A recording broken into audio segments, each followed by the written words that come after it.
तो नमस्कार प्यारे रसगुल्लो, स्वागत है आपका अपने YouTube चैनल मैथ भाई जीपी सर में। जैसा कि प्यारे रसगुल्लो हमने आपसे वादा किया था कि गणित को एक अलग लेवल पे ले चलेंगे, यानी आपका टारगेट 90 प्लस का होगा मेरे भाई। यानी कि गणित इतना बेहतरीन तरीके से आपको सिखाएंगे, यानी पढ़ाएंगे नहीं, हम आपको सिखाएंगे। और एक बात आप याद रखिएगा कि हम जो भी क्वेश्चन यहाँ कराएंगे प्योर एनसीईआरटी का क्वेश्चन कराएंगे। और अपने बोर्ड एग्जाम में क्या होता है कि जो भी बोर्ड एग्जाम में क्वेश्चन आता है पूरे एनसीईआरटी का, अभी भी इस साल 2025 का इतना सिंपल बोर्ड एग्जाम से क्वेश्चन आया था, आप देखे होंगे तो वहां पर जो क्वेश्चन था 6 नंबर का, 8 नंबर का, यानी बड़ी बड़ी क्वेश्चन एनसीईआरटी से आए थे। यानी आप समझ चुके हैं कि एनसीईआरटी का अहमियत कितना है। और एक बात अभी आपको बता देना चाहते हैं कि बगल में थोड़ा सा फंक्शन है, अगर आवाज आपको आती हो तो इसके लिए क्षमा चाहेंगे, क्योंकि क्लास शेड्यूल कर दी गई थी, तो भाई क्या कर सकते हैं। तो आइए समझते हैं कि पहला चैप्टर वास्तविक संख्या में हमें क्या क्या पढ़ना है, कौन कौन सी ऐसी प्रश्नावली जो हमें तैयार कर लेनी चाहिए। देखिए यहां पर जो प्रश्नावली है, पहली प्रश्नावली का नाम है अभाज्य, यानी अभाज्य विधि से हम यहां निकालेंगे एलसीएम और एचसीएफ, सॉरी, यानी 1.1 अभाज्य विधि एलसीएम और एचसीएफ निकालेंगे। और दूसरी प्रश्नावली जो है यहां पर हम क्या करेंगे, अपरिमेय को हम करेंगे सिद्ध, यानी हम क्या करेंगे यहां अपरिमेय को सिद्ध करेंगे। लेकिन एक बात आपको अभी बता देते हैं कि पूरे चैप्टर में सबसे मोस्ट प्रश्नावली यही है कि 2 नंबर का क्वेश्चन यहाँ से 110% पूछा जाएगा। एक आध 2 नंबर का यहाँ से क्वेश्चन पूछ लेता है कभी कभार, नहीं तो नहीं पूछता। हाँ, यहाँ से भी क्वेश्चन पूछता है, 1 नंबर का जरूर पूछेगा एमसीक्यू में, लेकिन यहाँ से तो प्रूफ वाला क्वेश्चन डायरेक्ट कह देगा कि सिद्ध कीजिए भाई क्या है, परिमेय अपरिमेय सिद्ध करना होता है। तो आइए हम स्टार्टिंग करते हैं। इतनी बात आप समझ चुके होंगे। अब हम चाहते हैं कि आपको थोड़ी सी क्लास 9th का चीज़ों का परिचय करा दें। क्या परिचय कराएंगे, जैसे कि हम एक चीज़ जानते हैं, हमारा जो टॉपिक है चैप्टर का नाम है वास्तविक संख्या है। तो यहाँ सबसे पहले हम समझ लेते हैं कि संख्या में प्राकृतिक संख्या क्या होता है। कुछ संख्या के बारे में पता होना, जैसे प्राकृतिक संख्या। अब आइए आपको एकदम विधिवत ले चलते हैं। प्राकृतिक संख्या, साथियों प्राकृतिक संख्या कह दें नेचुरल नंबर, यानी जो हमें प्राकृतिक ने दिया है, प्राकृतिक ने जो हमें संख्या दिया है। अब आप कहेंगे कि हमें प्राकृतिक ने तो दिया नहीं जी, बिल्कुल प्राकृतिक ने नहीं दिया, लेकिन जो प्राकृतिक संख्या होता है, प्राकृतिक संख्या होता है, ये क्या होता है, देखिए वह संख्या जैसे कि प्राकृतिक संख्या होगा 1 होगा, 2 होगा, 3 होगा, 4 होगा, 5 होगा, 6 होगा, डॉट डॉट डॉट बहुत होगा ना। यानी जो हमें पहली संख्या ज्ञात हुआ, क्या हुआ, 1 2 3 4 5, यही हुआ ना प्राकृतिक संख्या। दूसरी यही लगे हाथ आ जाती है, जिसका नाम होता है पूर्ण संख्या। पूर्ण संख्या बहुत बढ़िया है ये भी, और काफी बच्चे यहाँ डाउट रहते हैं। पूर्ण संख्या क्या होता है, आइए समझते। देखिए यहां और यहां ऐसा कहते हैं कि प्राकृतिक और पूर्ण में एक माइनर सा फर्क होता है। क्या फर्क होता है, इस फर्क को समझते हैं। देखिए प्राकृतिक हम लिख देते हैं 2 3 4 5 6 डॉट डॉट डॉट डॉट चला दिया। अभी दोनों में हमने फर्क कहा था ना जी, बिल्कुल फर्क है। क्या है, बस यहाँ 0 से चलता है, यानी जो हमारा पूर्ण संख्या होता है, जो पूर्ण संख्या होता है 0 से स्टार्ट होता है, जो प्राकृतिक संख्या होता है 1 से। बस इतना सा ही माइनर सा फर्क था।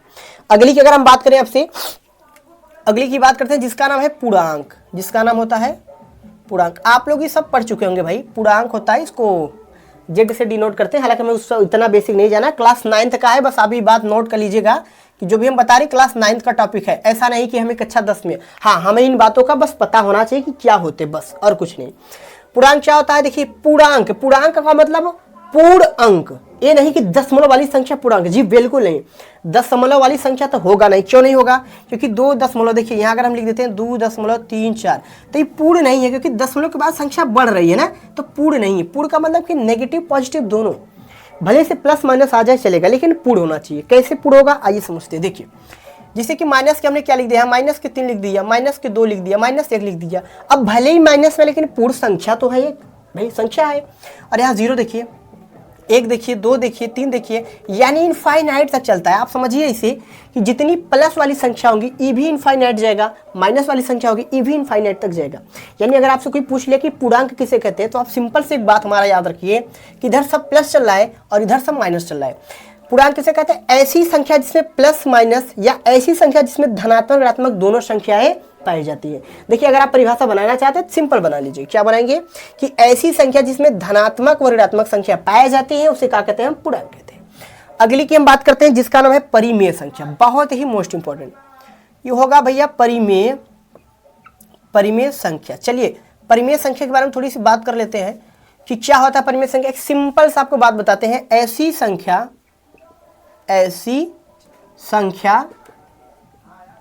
जिसे हम क्या करते हैं, जिसे P बटा Q के रूप में लिखा जाता है, बस सिंपल सा लॉजिक याद रखिए। क्या याद रखेंगे कि ऐसी संख्या जिसे P बटा Q के रूप में लिखा जाता है। एक बात और याद रखिएगा, जिसे P और Q दोनों क्या होती हैं, पूर्णांक, दोनों संख्या पूर्णांक होती हैं, यानी Q बराबर 0 नहीं होना चाहिए। इसका क्या मतलब है कि सर Q बराबर 0, इसका मतलब इतने है कि कोई सा भी आप संख्या उठा लीजिए, 12/0 ये परिमेय नहीं होगा, 7/0 ये परिमेय नहीं होगा। यानी कि जिस संख्या के बटे में या कोई सी भी संख्या दिख जाए जिसका हर क्या हो, शून्य हो, तो परिमेय संख्या नहीं होगा। क्यों नहीं होगा भाई? बिल्कुल है, क्योंकि परिमेय ने हमें पहले ही बता दिया भैया PQ पूर्णांक होगा, लेकिन Q बराबर 0 नहीं होना चाहिए। ठीक है, अच्छा अब आगे क्या हमें बात सीखनी है, परिमेय के बाद तुरंत सीख लेते हैं अपरिमेय संख्या। अच्छा ये क्या होता है अपरिमेय संख्या? देखिए ऐसी संख्या जिसे हम बट्टे के रूप में लिखो क्या होता है, परिमेय। लेकिन आप समझिएगा, ऐसी संख्या जिसे हम क्या भाई, जिसे हम P बटा Q के रूप में ना लिखा जाता हो भाई, ना लिखा जाता है। इसका क्या मतलब है? ऐसी संख्या जिसे P बटा Q के रूप में न लिखा जाता है, इसका क्या मतलब है? इसका यही मतलब है कि जो यहाँ P और Q है ये भी पूर्णांक होता है। इतना बात आप याद रखिए, ये भी पूर्णांक होता है। और यहाँ समझिए, यहाँ समझने वाली बात क्या है कि यहाँ जो भी संख्या आएंगी रूट में आएंगी, यहाँ जो भी संख्या आएंगी सब क्या आएंगी, रूट में आएंगी। यानी कि जितनी संख्या आएगी रूट में। अच्छा कैसे पहचानेंगे कि सर कौन परिमेय कौन अपरिमेय? बहुत अच्छा तरीका बता रहे हैं। देखिए जो परिमेय संख्या आपको दिखेगा वो प्लस माइनस सब में चलेगा, लेकिन अपरिमेय संख्या हमेशा कड़ी में होगी। और एक कंडीशन है, ऐसा नहीं कि अगर यहाँ कड़ी में 4 आ गया तो भी परिमेय अपरिमेय, नहीं, ध्यान दीजिएगा। कड़ी में 4 को हम वर्गमूल ले सकते हैं, इसको बाहर निकाल सकते हैं, तो ये अपरिमेय कदाप भी नहीं होगा, यानी क्या हो जाएगा, ये हमारा परिमेय। तो वही संख्या हम यहाँ लिख सकते हैं कि जिनको हम कड़ी से बाहर नहीं ले सकते, वही हमारा क्या होगा, अपरिमेय संख्या। अच्छा अगली संख्या की हम बात कर लेते हैं। जो अगली संख्या हमारा है, अब आता है हमारा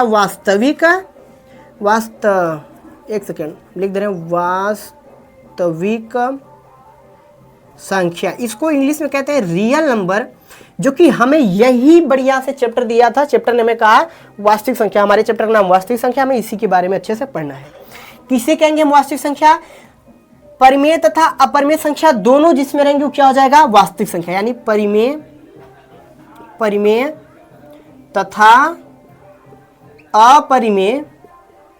अपरिमेय दोनों संख्या हो, बस इतना लॉजिक समझिए कि परिमेय तथा अपरिमेय। अब आप देखेंगे कि परिमेय तथा अपरिमेय यानी कि जितनी भी संख्या निकली वो सब कहां से निकली, वास्तविक संख्या, रियल नंबर से। यानी आप समझ गए कि जब हमें यही पढ़ना था वास्तविक संख्या, तो इतना तामझाम हम क्यों किए भाई, बिल्कुल करना पड़ेगा। यानी वास्तविक संख्या क्या होगा, परिमेय तथा अपरिमेय संख्या दोनों होंगे। अब समझिए क्या क्या होती वास्तविक संख्या, एक बार समझिए। जैसे कि देखिए 0, 1, 2, 3, 4, 5, यानी कि एक बात तो हम यहां सीख चुके हैं कि 0 से स्टार्टिंग होती है वास्तविक संख्या, इतना हम जानते हैं। ठीक है, 0 से स्टार्टिंग होगा, अनंत तक जाएगा। इसके बाद आ जाता है अभाज्य संख्या। चलिए अभाज्य संख्या के बारे में बात कर लेते हैं। अभाज्य संख्या क्या होता है भैया? अभाज्य यानी कि जो एक और स्वयं के अलावा, यानी अपने से और एक से, बस इतने जो दो से चीज से क्या हो, डिवाइड हो। कहने का मतलब आप समझिए, जो हम लिख रहे हैं, जो स्वयं व एक से क्या हो, विभाजित हो। इसका क्या मतलब है सर जी कि एक व स्वयं से? जी बिल्कुल समझाते हैं। स्वयं का मतलब जैसे समझिए कि एक बात और नोट कर लीजिएगा, यहाँ बहुत इंपॉर्टेंट बात है कि सबसे छोटी, यानी सबसे छोटी अभाज्य जो होती है, अभाज्य संख्या जो होती है भैया, वो हमारा 2 होता है। जी बिल्कुल, सबसे छोटी अभाज्य संख्या क्या होता है, हमारा 2 होता है। ये बात आप समझ गए। अब आइए समझते हैं कि अभाज्य संख्या क्या होगी। अब अभाज्य में अगर हम देखते हैं तो जिसको हम विभाजित नहीं, कह रहा है ना कि स्वयं व एक, स्वयं और 1 के अलावा किसी भी डिवाइड नहीं होगा। चलिए यानी इसका एग्जांपल हम देख लेते हैं, जैसे कि क्या होगा, 2 होगा, 3, 5, 7, 11, 13, 17 बहुत होंगे। यानी कि आप देखेंगे तो वही विषम संख्या आप सीखे होंगे, वही विषम संख्या, थोड़ी सी यहाँ बात ज़्यादा क्या हो गई कि यहाँ 2 आ गया, बाकी विषम संख्या क्या होती है 3, 5, 7, 11, 13, 17। यानी कि आप एकदम सिंपल तरीके से इसको समझ चुके हैं। यानी बस इतनी सी बात हमें सीखना था और बहुत ज़्यादा नहीं सीखना था, और ज़्यादा लंबा वीडियो बनाना नहीं चाहते हम साथियों। बस आज के लिए इतना ही। आप इसको अगर चाहते हैं तो स्क्रीनशॉट ले सकते हैं, और क्लास 9th की चीज़ें हैं, बहुत ज़्यादा विशेष है नहीं। अब अगली वीडियो में हम उदाहरण और इनके कुछ क्वेश्चन को देखेंगे। तो अब के लिए इतना ही, मिलते हैं अगले शानदार वीडियो में। चलिए।